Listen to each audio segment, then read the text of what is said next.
Jangan lupa subscribe YouTube channel Metro TV News dan jangan lupa nyalakan notifikasinya.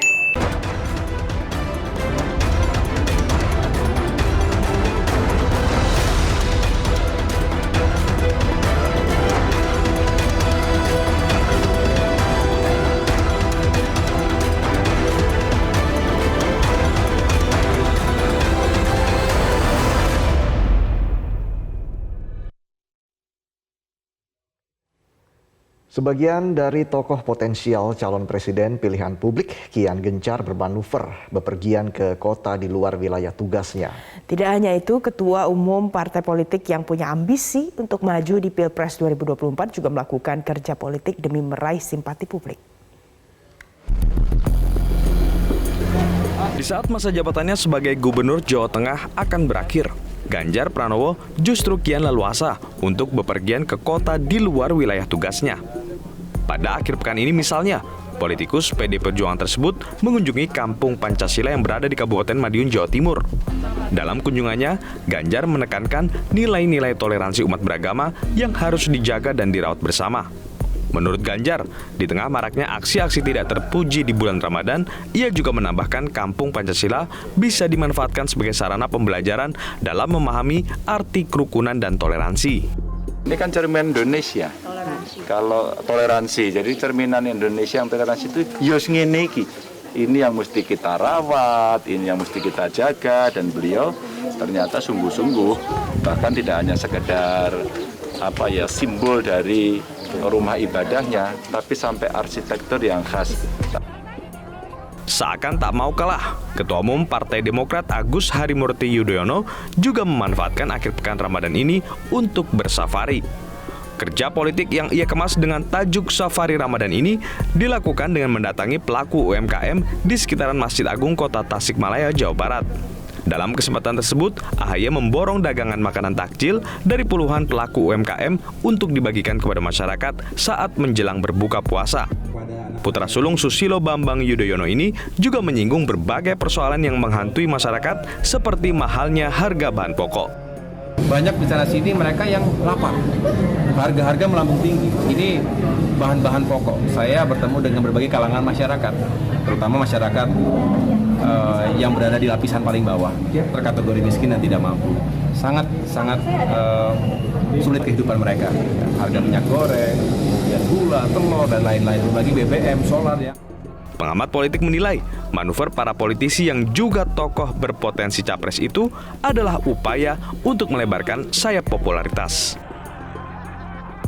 Tokoh-tokoh ini cukup sadar betul bahwa untuk dipilih oleh rakyat harus terlihat dekat, harus terlihat sering melakukan penetrasi, sehingga tautan batin kebangsaan antara pemilih dengan elit yang potensial maju ini, satu sama yang lainnya terbangun chemistry. Karena begitu banyak dalam sejarahnya, orang populer tapi tidak dipilih, orang populer tapi kemudian dibenci oleh rakyat.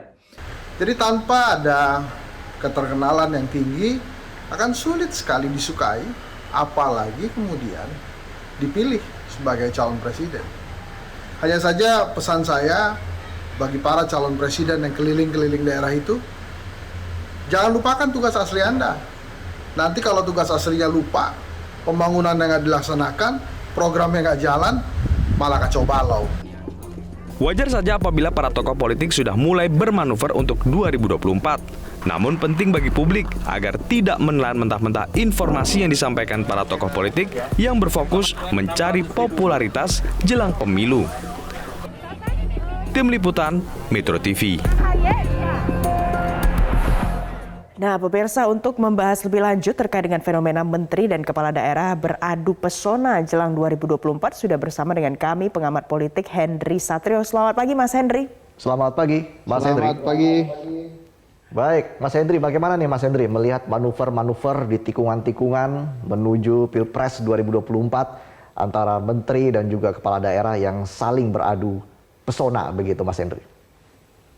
Sebetulnya ini membahagiakan buat kita ya, rakyat Indonesia, karena para pemimpin-pemimpin masa depan Indonesia ini bersaing secara sehat untuk mendapatkan dukungan dari rakyat gitu.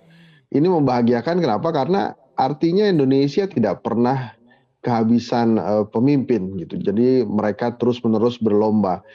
Nah, kalau kemudian mereka keliling daerah memperkenalkan diri, itu bukan hanya memperkenalkan diri saja. Menurut saya harusnya mereka juga bisa membawa atau menceritakan keberhasilan-keberhasilan selama mereka menjabat gitu ya. Itu terjadi misalnya kepala daerah Mas Anies, Ganjar, Puan, itu dia bisa pamer pembangunan tuh. Demikian pula dengan para calon menteri, karena dari hasil survei kedai kopi kan yang diinginkan saat ini adalah calon presiden yang cerdas.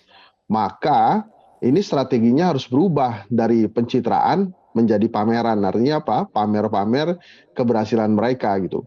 Bisa saja memang dilakukan terus-menerus keliling untuk memperkenalkan diri, tapi jangan kemudian memperkenalkan diri tanpa menjelaskan apa saja hasil pembangunan yang mereka lakukan. Nah itu saat ini publik mulai nggak suka tuh. Jadi kalau cuma datang hahaha, dada-dada, selfie-selfie, itu adalah kegiatan calon presiden masa lalu tuh. Yang harus diceritakan adalah prestasinya mau apa, atau ke depannya bila terpilih mereka mau ngapain gitu. Jadi memang harus dimanfaatkan dari sekarang gitu kira-kira.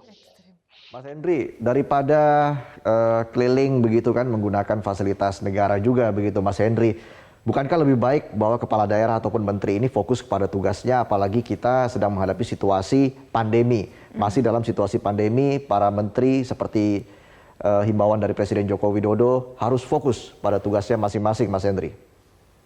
Ya itu betul sekali, fokus wajib gitu ya, dan kemudian selesaikan semua tugasnya itu juga sebuah keharusan.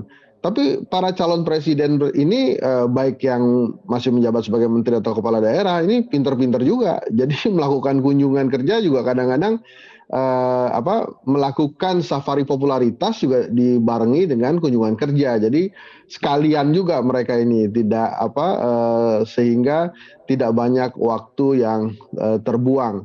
Nah, memang resikonya sih kalau terlalu lama ya berfokus kepada pencitraan, muter-muter memperkenalkan diri, ya itu tadi yang saya katakan, ini bisa lupa tugasnya, nanti jadi kocar-kacir justru citranya karena ada pekerjaan-pekerjaan yang belum selesai. Nah, kemudian catatan saya lagi, kalaupun terlalu banyak ya muter-muternya, kita juga lama-lama enak juga tuh. Jadi ini ngapain sih muter-muter terus ya, makanya harus diselingi atau dilakukan juga kombinasi dengan laporan lah ke masyarakat. Saya ini udah ngapain aja selama ini, sehingga masyarakat tidak hanya disuguhi oleh pencitraan-pencitraan kosong aja. Mas Henry, kalau tadi kita bicara soal muter-muter, ini kan sebenarnya tidak hanya kepala daerah saja yang ternyata juga muter-muter, ada juga menteri yang muter-muter. Nah, kalau kita sebagai masyarakat, boleh tidak sih kita berasumsi, kita mencurigai kalau ternyata mungkin bisa jadi dengan APBN dan juga jabatan yang ada sekarang ini bisa mendulang popularitas dan juga elektabilitas juga jelang 2024 nanti? Kita harus curiga, makanya kita harus kritisi juga tuh kalau ada menteri keseringan jalan-jalan menggunakan APBN atau biaya negara gitu. Caranya gimana kita curigai ya? Kita tanyain aja tujuan kesininya mau apa. Makanya tadi saya katakan para menteri-menteri ini cerdas juga gitu, sekaligus kunker, biasanya ada kunjungan kerja, sekaligus juga tebar pesona. Tapi lagi-lagi tebar pesona saat ini tuh tidak diminati secara full gitu ya. Yang lebih diminati saat ini adalah calon-calon presiden yang cerdas dan visioner. Makanya harusnya mereka mengganti strategi tadi itu dari pencitraan yang hanya muncul hahaha menjadi pameran gitu ya. Pamer-pamer hasil kerjanya mau apa. Nah kalau udah pamer-pamer gitu ya silahkan aja sambilan dengan menggunakan APBN gitu. Walaupun kita tetap harus kritisi.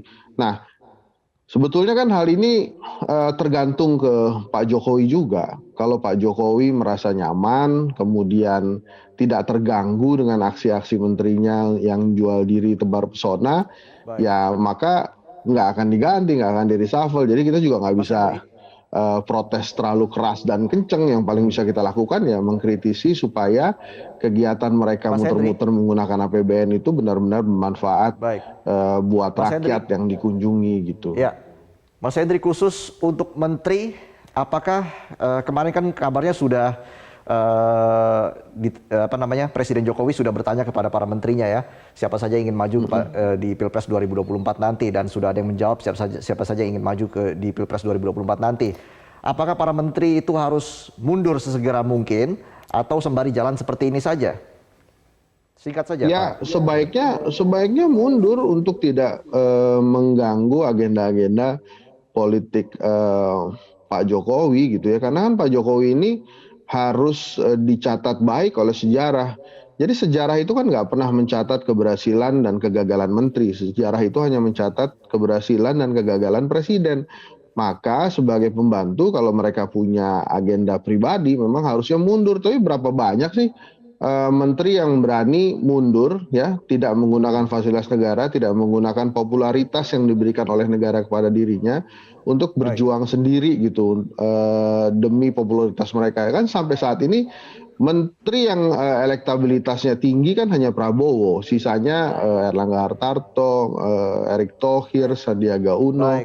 Itu harus berjuang, bahkan nama Sri Mulyani dan Retno Marsudi saja harus berbagi perjuangan dengan elektabilitasnya bahkan Susi Pujiastuti dan Puan Maharani. Baik, Mas Hendri, kita akan lihat nanti seperti apa manuver butuh keberanian, Mas, yang akan untuk dilakukan oleh resign para menteri dan juga kepala daerah ya. Mas Hendri, ke depan akan seperti apa ini menuju Pilpres 2024. Terima kasih Hendri Satrio, pengamat politik, sudah bergabung bersama kami di Metro Pagi Prime Time.